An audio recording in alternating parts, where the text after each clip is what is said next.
George Hafele out of 55 Martin Lane in Islip, and I'm here to help reflect.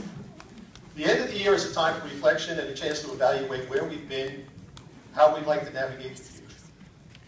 This is the final session of this particular town board, sort of last session of the Dave Clark 5, as it were. And I think it's most fitting in terms of your hits to the residents of the town to review those greatest hits.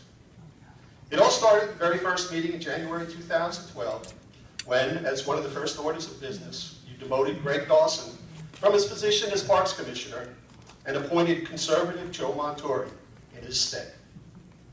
What a move.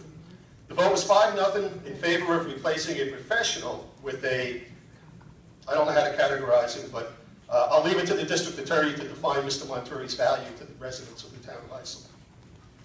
In another 5-0 vote, you tossed Teresa Rizzuto under the landing gear and proceeded to initiate a nationwide search to find her successor because MacArthur Airport was so important to our local economy.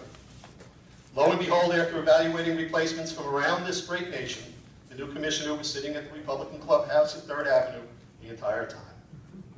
Now, if you want to fly to Chicago, you have to fly to Baltimore and sit in their airport for 4 hours waiting for a flight out.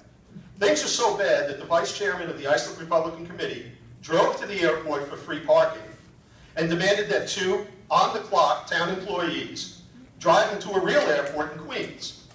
He had determined that the third world airport is better than what we have in Islip.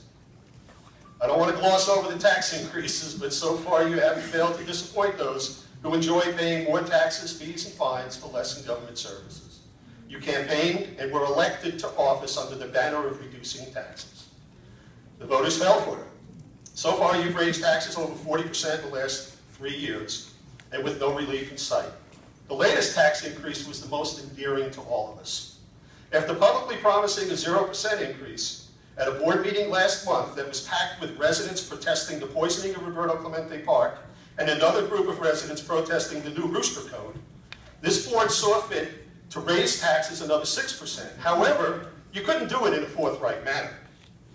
You placed it last on the agenda and announced it to an empty room. You waited for the rooster people to leave so that there was nobody left here but you chickens. Mr. Flannery explained that the tax increase was necessary to fund new jobs. Hiring more criminals? But you wouldn't know if you were hiring criminals because they fill out their applications and fail and they lie on them, which is a criminal thing to do. And there are no repercussions. You don't even lose your job. After Newsday pointed out 2 such cases of employees lying about their criminal past, your response was to give them raises. Wow. Those are just some of the greatest hits of what has been termed the worst town board in the 300-year history of the town of Islip. Enjoy the holidays. Don't forget, January 8th in Central Islip is the next court date for your commissioner, Joe Montori. Thank you.